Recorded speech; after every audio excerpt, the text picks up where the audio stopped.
جبنمالک هجار لهولێرا پایتەختە باشووری کوردستانê پیلۆت û endaziyarê firokeyan Yusuf Sarmamî sala 1974 dayîk bûye. Piştî xwendina seretayî û ya navendî, Yusuf sala 1996 xwendina Geografiya li zanîngeha Salaheddîn serî kiriye. Piştî çend salan jê karê mamosteyetiyê, sala 2001 Yusuf Sarmamî koçberî Swêdê bûye. Di navbera salên 2009 û 2011 de Yusuf xwendina ajotina firokeyan li bajarê Vesterosa Swêdê serî kiriye û moleta ajotina firokeyan Private Pilot License wergirtiye. Di navbera salên 2009 û 2012 de li heman zanîngehê xwendina endaziyarê firokeyan kiriye. Yusuf xwe fêrî avêtina ji paraşûtê kiriye û xewna wî ew e ku bibe mamosteyê fêrkirina pîlotan.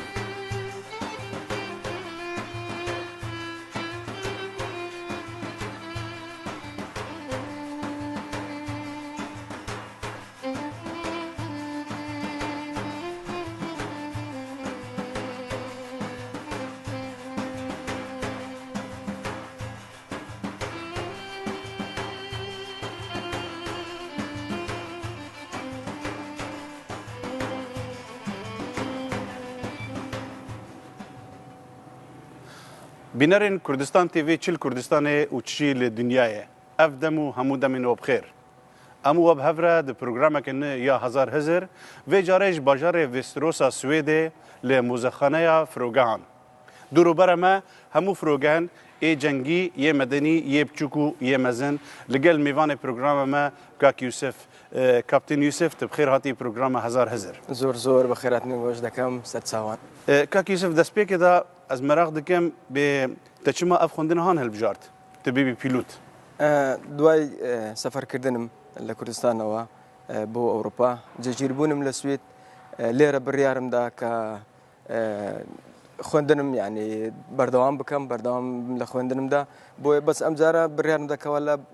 لە مەجالێکتر لە شتێکتر بخوێنم لەبەرەوەی کە لە کوردستان من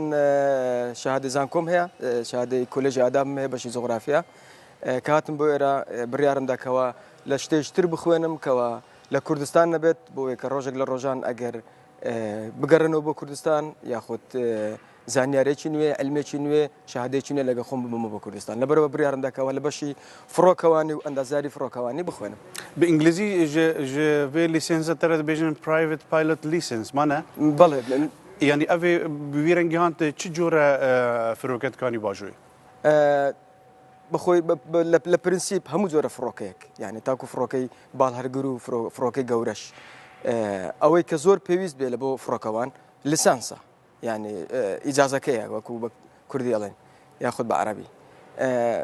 دوایی یعنی بمانەوێ کاپتێن تیارەیشتر باژۆین یان تیارەشتر لێ بخورن دەبێت ئەوە جیاوازی لە بینی جۆرێک لەو تیارە لەگەڵ تیارەیشتر دەبی بخوێن و هەروەها تدریبی لەسەر بکەین لەبەرەوە ینی فەرقی هەیە لە تیارێک لە بۆ تیارێک فەرقی هەیە بەس بە پرینسیپ دەتوانین هەموو جۆرە تیارێک فقط تیارەی ینی جەنجی نەبێت تیارەی حربی نەبێت ئەوە پێویستی بە ینی خوێندنی تایبەتی و پێویستی بە تدریباتی تایبەتی هەیە بەلکی نها gelek gencî li pêş ekrana Kurdistan TV rûştine li me temaşe dikin û merak dikin ji bo ku mirov bixwaze bibe pîlot bibe kapten çi bingeh lazim e berê divêt çi xwendina te hebe heta tu karî bi herî wê bixwînî بەڵێ ئەم پرسیارێکی زۆر گونجاوە لەوانەیە بینەرانی خۆشەویست ئێستا کە ینی بەردایبەتی گەنجەکانمان چ کوڕیان چ کچ لەوانەیە بیر بکەنەوە ئایا چۆن دەتوانانی ینی یەکێک دەتوانێت ببێ بە فڕۆکەوان لە سەرەتادا پێویستە ینی مرۆڤ زانیارەکی ینی پتە و بەهێزی هەبێ دەربارەی هەموو شتێک هەموو زانستەکان یعنی زانستی فیزیا و کیمیا و هەروەها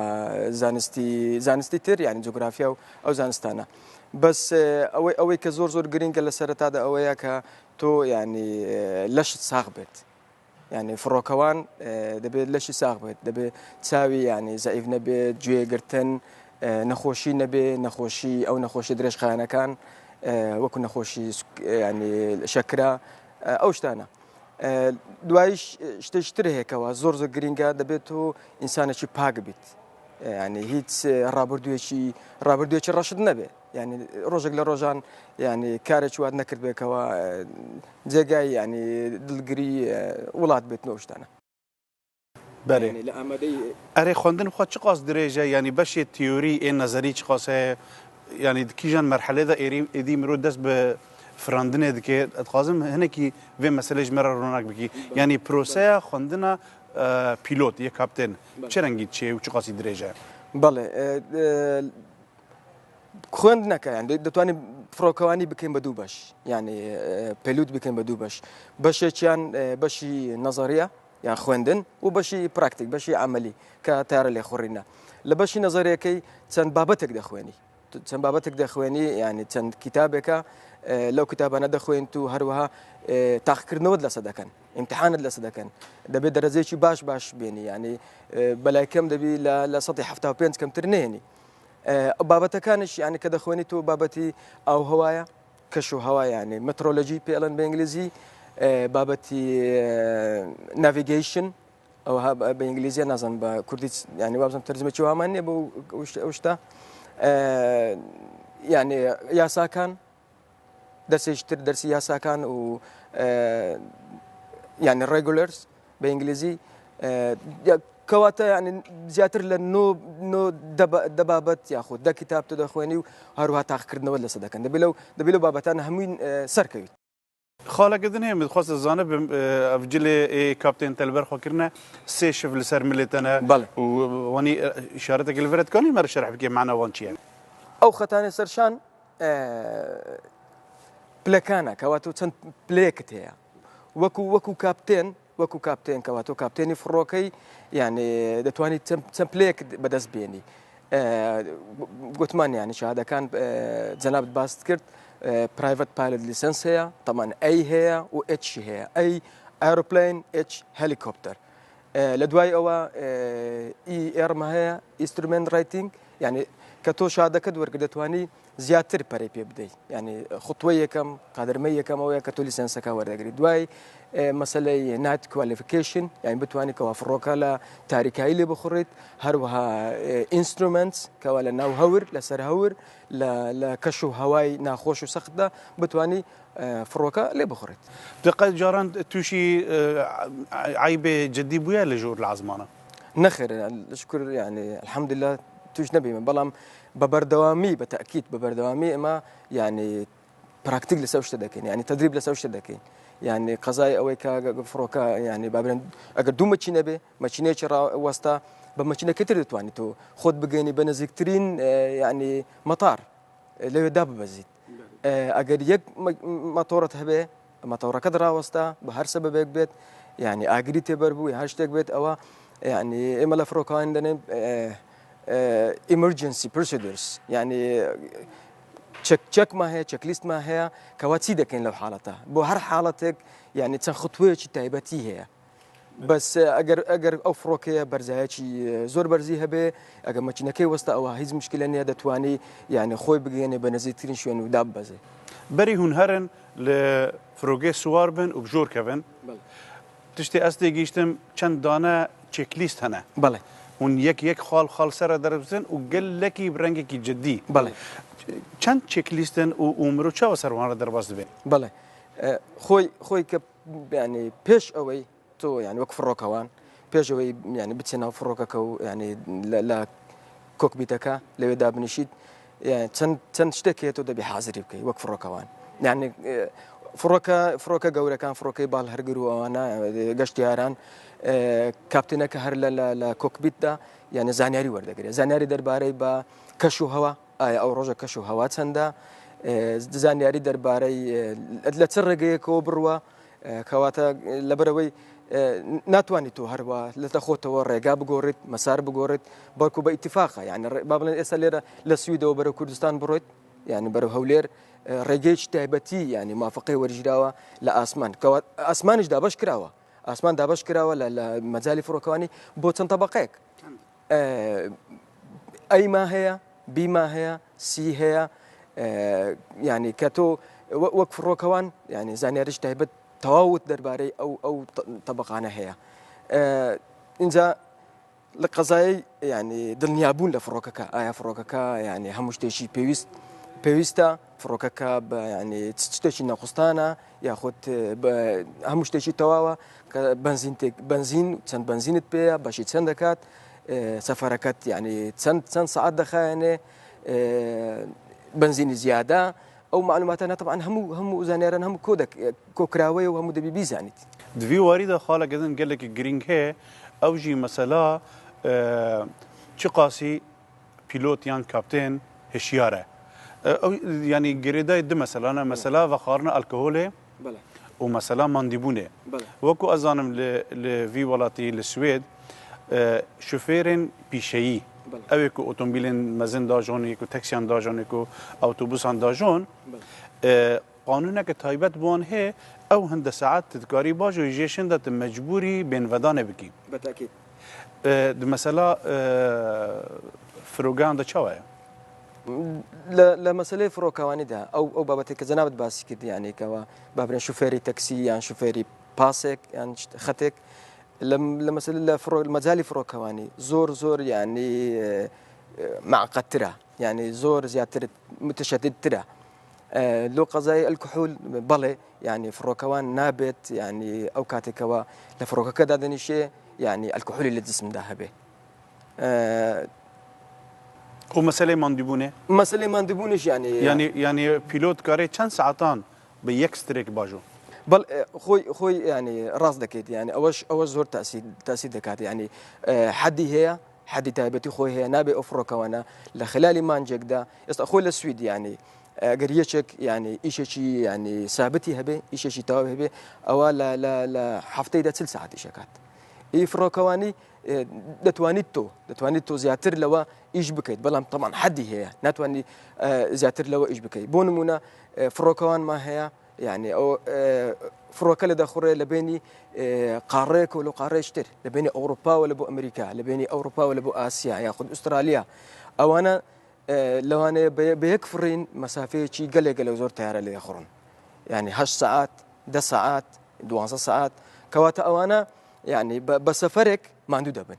دوای ئەوەیەکەوە لە وڵاتێکەوە لێ دەنیشن فڕۆکەوانەکان دەگۆڕن فڕۆکەوانی تر ینی تیارەکە دەگەڕێنەوە ئەگەر سەفەر گەڕانەوەیان هەبێت berê duwarên dinê xwendinê da em bêjin duwarê matîmatîk da yan fîzîk da bêjin filan welata xwendina wê ji filan welatî baştir e yan cedîtir e yan îslûbê wanî xwendinê yan medresa wan medresake din e gelo di firokeyê da jî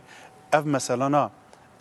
berçav dibin yanî bêje xwendina firogivanî li Swêd ji filan welatî baştir e yan xerabtir e berî ku ez vê bersivêj te wergirim em niha bênvedanekê bidin bînerên birêz em niha bênvedanekê didin piştre em vedgerin programa xwe li gel Kaptên Yusuf berdewam dikin li benda me bin.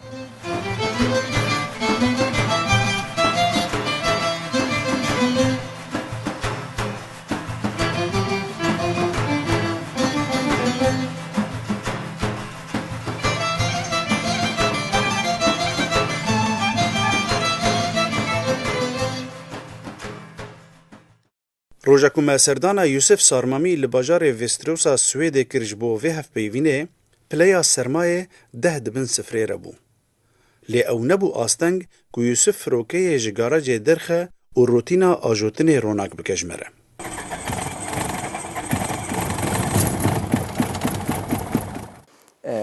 طبعا وەکو فڕۆکەوان دەبێت لیسانس لابێت لیسانسەکانت ئێستا ئەو دەفتەرە بچووکە ئەوە لیسانسی تایە دوو لیسانسی تایە یاخود سێ لیسانسی تایە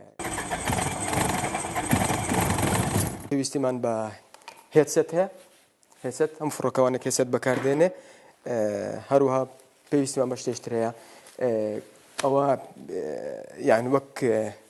کیبۆردێکی بچووکە کەوا لە ڕاند قەیمەکە لێرە بتوانین ملاحەزات شتوهالا لەسەر بنووسی ئەو کاتێکەوە پەیوەندی لەگە برجەکەی برجی مراقەبە جگە لەوەشدا لە ژوورەوەی لێرە خەرتە هەیە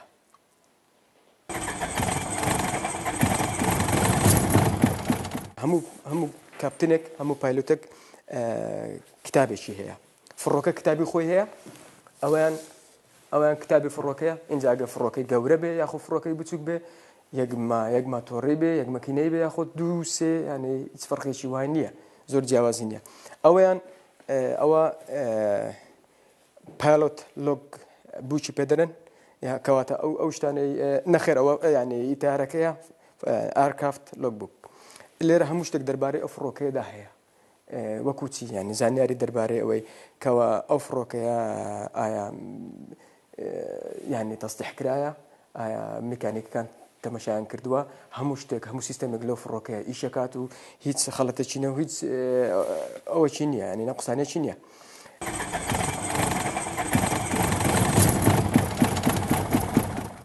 خۆی زانیاری دەربارەی کەشوهەوا لە بۆ فڕۆکەوانان هەمووی بە کۆدە کۆدی تایبەتی هەیە بەروار هەروەها با لە چێوە دێ خێرایی بایەکەی چەندە بینین ینی بینین چەندە ئایا بینین باشە یان مەودایەکەی چەندە جگە لەوەش پلەی گەرمی هەروەها پەستانی هەوا اینجا زانیاری دەربارەی جادەی فڕین ئەو جادەی ڕەنوەی کەوان بەکاردێن لە بە فڕیندا لا لە جادەکەی تۆ بەکاردێنیت لەبەر هەر جادەیەک دوو سەری هەیە دەتوانێت لەو سەردا بەزی داخۆ لەو سەرە بفڕیت یان لەو لایە ئەوەش بەجێرەی ئەوەیەکەوە با لە کوێ دێت.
پشتی وێ پێشاندانا فرۆکەیە ئەم چوونە ماڵە یوسف دەکو ئەم کەچا وی یا 4 ساڵی بنار ببینن و ژنا وی یا سوێدی سوسان ئاکونها خۆ هەست دکە هەم وەک سوێدی و هەم ژی وەک کورد ببینن.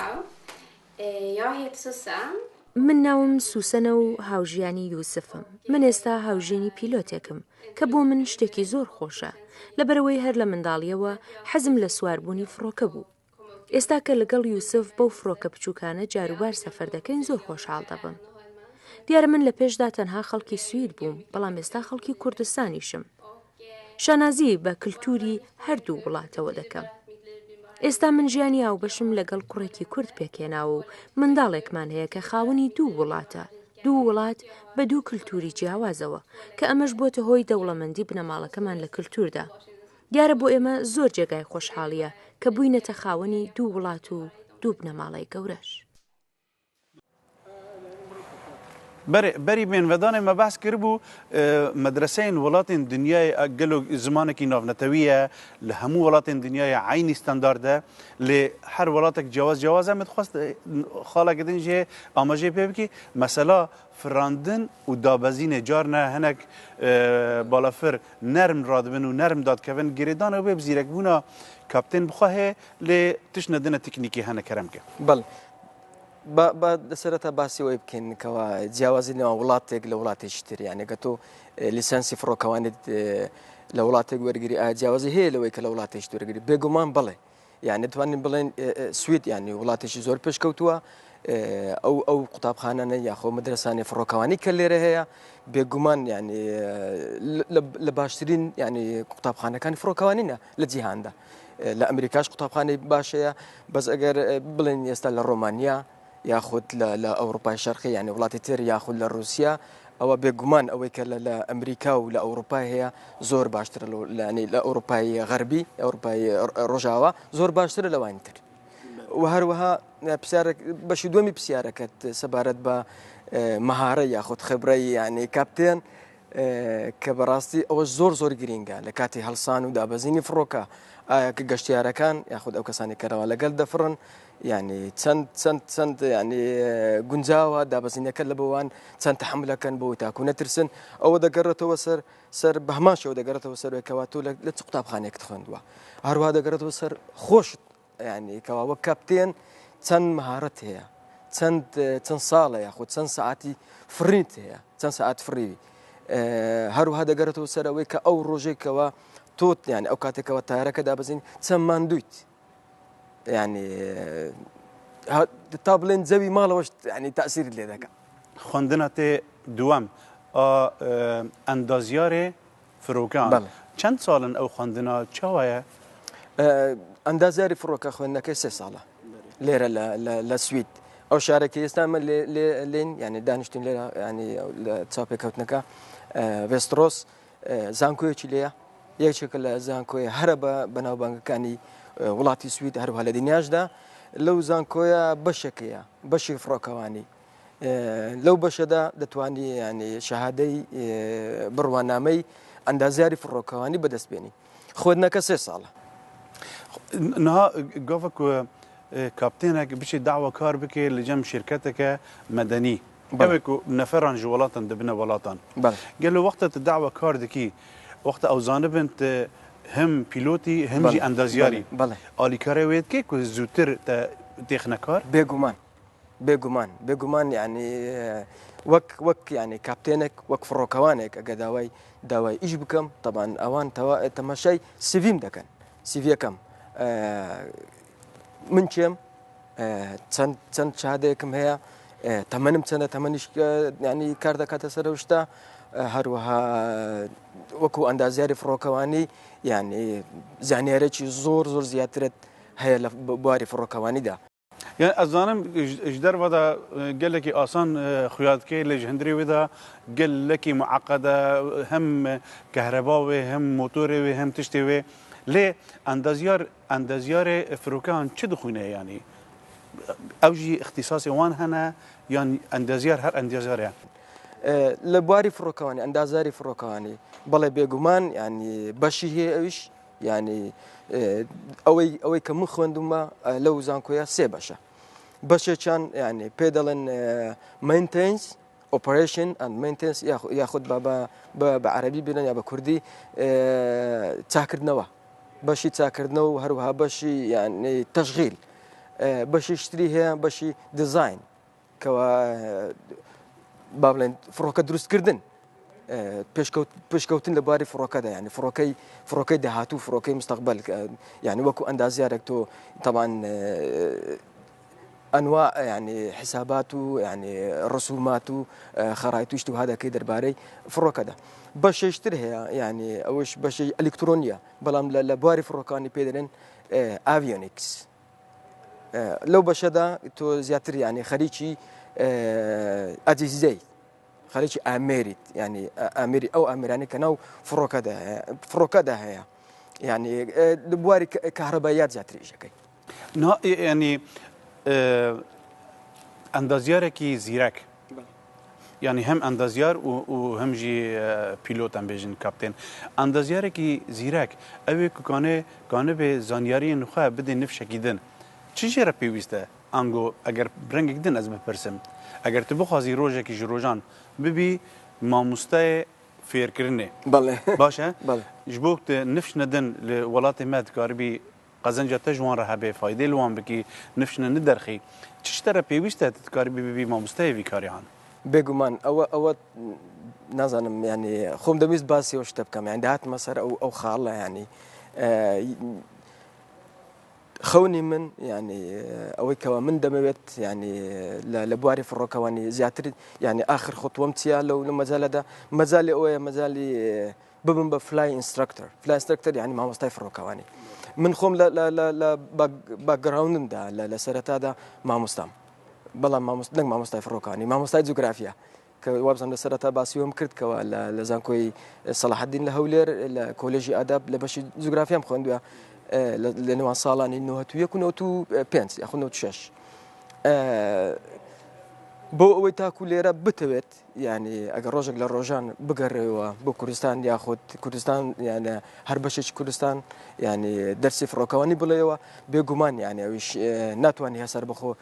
لە دەرسی فڕۆکەوانی بڵێەوە دەبێت ینی شارەزایت لەو بەشە هەبێت خوێند بێت لەو بەشە هەروەها ینی اختصاصت هەبێت لەو شتەدا بەێ تەدی اختصاص هەرحاڵ دەبێ هەبێ لێ کلیتەکە دنجی هەیە ئەوژی شێوەیە تکانیبی وازان یارین بگینی کەسێکی دن ینی برادێک کارەیە گەلەکی زیرەک بێ اختصاصە خۆدا بەس ئسلوبی وی هانی کە بگینی کەسێ دن ئەو ئسلوباژی پێویستە گەلۆ لەڤێر ئەو هەیە لە هۆکسکولان هەیە ینی دبستانە بلند یا مامۆستەیان بۆ هەر مامۆستەیان برێڤە چێ هون بەشێکی ژوێژ دخون وەختە ببی ئینسترکتۆر بێگومان ئەو بەشەکە بەڕێز ینی باست کرد ینی زۆر گرینگە کە بە تایبەتی ینی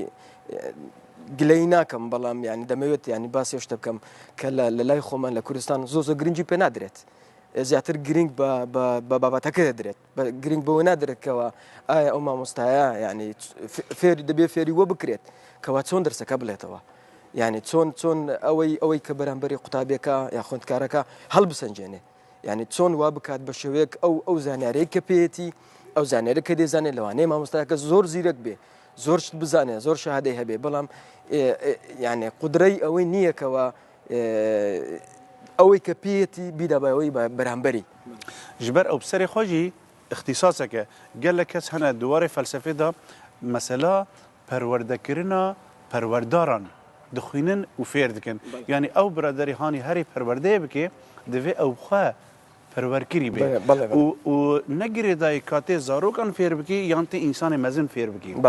هەر حاڵ ینی ئەو کلیتانە دەبێت ناو دەستێتەدا هەبن مانەوسە بەتاکیت بێگومان ینی خۆ دەزانی ینی وەک مامۆستا ینی دەبێ مامۆستا بێت لە هەموو شتێک ینی ئینشاڵڵا ڕۆژێک لە ڕۆژان دادێت کەەوە لە کوردستان ینی بواری فڕۆکەوانیمان دەبێ پێویستیمان مامۆستا هەیە مامۆستای فڕۆکەوانی بەڵێ من ینی فەرموو جەناب ینی وەختە هەردوو خوێندنانەکردن یا کاپتێن و یا ئەندازیار بەڵێ تەنها کاری بۆ بدا بەرهەڤژبەر باگروندێتە بنگەهاتەژی تەل کوردستانی خوێندیە چ ڕەنگی تەتکانی بوو کۆنتراست پەیدا کرانە مەسەلا شێوەیە پەروەردەکردنێ لەڤر و لەور فەرقا مەزن کودا بوو شێوەی پەروەردەکردن زۆر جوایزە طبعا زۆر جوایزە ینی ژغینی مەسەلا ئانا ئەمزانن لە وڵاتی ئێمە گەلێکی تەلقینێ بکارتینن فەرمو ئەف تێکستی هاان دەوێت ژبەر بکی و وەریش مرە بێژی بەتاکیت ژوێ زێدەتر بەتاکیت لەوەی زیاتر ینی لێرە مەجال زیاترە فرسە زیاترە ینی با بڵێن تۆ لە ئامادەی دەخوێنی لە ساڵی کۆتایی لە بابەتێک دەرناچی لە کوردستان ینی ئێستا سیستەمی سویدی بەکاردێنن زۆر باشە سیستەمێکی زۆر باشە ینی بەڕاستی هیوادارم ینی ئەو شتی کە باشەیە ینی خەڵک لێرە لەگە خۆی بباتەوە بە کوردستان هەروەها حکوومەتەکەشمان حکوومەتی کوردستان یعنی حکوومەتی هەرێم ئەو شتانێک کە لە وڵاتانی ئەوروپی هەیە لە وڵاتتر هەیە لە کوردستان تەطبیقی بکەن وەکو جەنابەت باست کرد ینی جیاوازی هەیە زۆر ینی جیاوازی یەک جوان جیاوازیان دەناوبەرە ڤر و وڵاتن ڕۆژهڵاتی تەفدە نەبەست کوردستانێژی کو دەبێژێ جارێکی تە دەرنەخستی ینی تە چووی شەمەتی شەوتی بەس لەڤەر ئەزانم کو دەرفەتێک و دەدە و سییان دەدنە ئینسانان ji بۆ کو بسەرکەبن بەڵێ بێگومان بەس شتێک دەمێ باس بکەم ینی خوێندنی کوردستان لەگە خوێندنی ئێرە زۆر جیاوازی هەیە بەڕاستی خوێندنی ئێرە زیاتر ینی زۆر گرانترە با بڵێن زۆر گرانترە و ینی لە تەکنۆلۆژیادا لە کتابەکاندا لە زۆر پشکەوتوترن ئەوەی کەمە لە لایمە هەیە بەڕاستی سیستەمی کۆنە ئێستا گۆڕیویانە زۆر باشە ینی سیستەمی سویدیان بەکارهێناوە لە خوێندنی قوتابخانەکاندا ینی جار ئەزڤەگەرمە کۆمبیناسیۆنە ناوبەرە کاپتێن و ئەندازیار تدبینی چ قاسی ئەو گرینگە یان تدبینی تەبخۆش خۆرە وەلی هەلبژارد نەپێویستە هەرکەس بڤیرەنگی هاان هەلبژێرێ دکارێ مرۆ کنسنتراسیون یعنی ترکیز خو لسر وارکی بکە یان تدبینی ئیلا گەلێکی گرینگە دەبێ هەر دەبێ هەڤرا بن نەخێر وەکو فڕۆکەوان کە بۆ فڕۆکەوانی دەخوێنیت ئەوەی کە تۆ پێویستت پێ هەیە لە دەربارەی فڕۆکەکە دەربارەی زانیاری دەربارەی فڕۆکەوانی هەموو شتێک دەخوێنی کە دەبی بە فڕۆکەوان ینی پێویست بۆی نییە کەوا تۆ بچی لە ئەندازاری فڕۆکانیش بخوێنی نەخێر بەڵام ئەو کاتێکەوە من لە ئەندازاری فڕۆکەوانیم ینی خوێند ینی هەستم کرد هەر نامەوێت بەس بە وەکو ئەندازیارێک ینی ئیش بکەم حەز دەکەم وەک فیتەرێکی ینی وەک میکانێکی سیارە یان ئەگەر میکانێکی سیارە هەر سیارەکە چاپ بکاتەوە بەڵام ڕۆژێک لە ڕۆژان خۆی سیارەکە لێ نەخۆڕێ ینی وایە وانە ئەو کاتێکەوە من بۆ ئەندازیاری فڕۆکەوانیم خوێند هەستم بۆ بکردکەوە ینی حەزم لەوەیەکەوە فڕۆکەش لێ بخۆێرم لە نفسی کاتدا لە هەمان کاتە پەیوەندیم کرد بە بەشی فڕۆکەوانی و دەستم بە بەشی فڕۆکەوانی کرد جوێ و ژوێ زێدەتر من بهیست کو خۆش پەرەشۆتێکی داوێژ بەڵێ قەیتە حەساوی خۆ کریە کو لە ژۆر فرۆگە باش برێوە نەچوو و تەنکا بۆ تعمیریش بکرا قەیتێ بڕڤیانە بەڵێ ئەوە پەرۆشتەکە دەچمە دەرەوە چاشێکەکەم و دێمەوە نەخێر بێگومان یعنی وەک فڕۆکەوانیش وەک فڕۆکەوان پێویستیت بە پەرۆشوت نییە ینی بڵێ یاخود دەبێت من لیسانسی پەرۆشوتوانیشم هەبێ بەڵام من خۆم بۆ دڵنیایی بوونی خۆم هەوەها بۆزی وتمان لە سەرەتادا ینی فڕۆکەوان ئەو فڕۆکەوانەکەوە لە جانتاکەیدا یاخود لە مەهارە و خبرەکەیدا زۆر چ دەزانێ ینی بێگومان ئێستا یەکێک ینی ناتوانێت فڕۆکەوانێک لەگەر ینی بەقەد من ینی ئەو کە زانیارێککە من هەبە دەربارەی فڕۆکەوانی بیزانێ فڕۆکەوان ینی هەر لە فڕۆکەکەی دادنیشێ و لەسێ بۆ شوێنێک و دەگەڕێتەوە بەڵام وەک ینی پەرۆشتوان ینی بەبێ پەرۆشتکەوە خۆ دە تیارەیەکە فڕەت دێت و لە ئاسماندا و تەمان ئەوەش خوێندنە بۆ دەخوێنی بەشی نەزەری هەیە و بەشی ئەمەلیشی هەیە خوێندنەوەی چ خاص درێژە خوێندنەوەی ماوەیەکی زۆر نییە ینی وەکو فڕۆکەوانی یەخ و ئەندازیاری فڕۆکەوانی ماوەیەکی کورتە بەڵام هەر نەزەری بەشی نەزەریە و بەشی ئەمەلیشە بەشی نەزەری نەفسی شت وەکو بەشی فڕۆکەوانی بابەتێکی پێ دەڵێن مترۆلۆژی ینی کەش و هەوا هەروەها بەشی ئایرۆداینامیک کەواتە بڵێن بە کوردی ینی هەوا با چۆن کار دەکاتە سەر شکلەکان اینجا مرۆڤ بێت تیارە بێ هەر شتێک بێتن هەنەکان ئەبێ وەرزشوانجی خۆداوێژن و لە ژۆر ڕنگ مەنگان چێ دکەن بەنەکژی ئێ جەنگینە ینی چەند جوورێوێ هەنە پەرۆشوت ینی زۆر جۆری هەیە ڕاست دەکەیت ینی جۆری وای هەیە کە وەرزشوانەکان بەکاردێن بۆ خۆشی سەربازی هەیە پەرۆشوتی ینی جەنجی پەرۆشوتمان هەیە خێرایی زیاتر لە پەرۆشتێشتر پەرۆشوت هەیە ینی دەتوانیت با بڵێن فڕۆکەیەکی جەنجی دەبابەیەک یاخود شتێک ینی خواردن بۆ سەربازەکان فڕە بدات کەواتە گەورەیی و بچووکی کار دەکاتە سەرەوەی کەەوە چەند دەتوانێت تۆ بە حەبلەکاندا یعنی شت هەڵواست کاکی یوسف ئەم هێویدارن بلندتر و بلندتر بفری پروگرام مەبداوی هات گەلێکی سپاس دە بەشداری پروگرامەمە کرد گەلێکی سپاسی بینەرین کوردستان تێوێرە گۆن حتان پێشی ئیکرانێ مەمان تێبینی و رەخنەیەخوا بشینە سەر ئادرێسە مایەک و لە بنێ شاشەیە دەردەچێ و حتا پروگرامەکردن هەر شاد و بەختەوەەر بن.